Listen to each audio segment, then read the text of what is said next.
Ulit. Ayan. Hi, tita. Hello, Merry Christmas.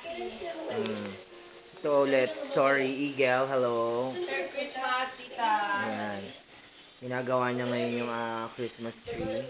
Kami nagdekorasyon, lahat kami. Susera, wala ka namang ginawa.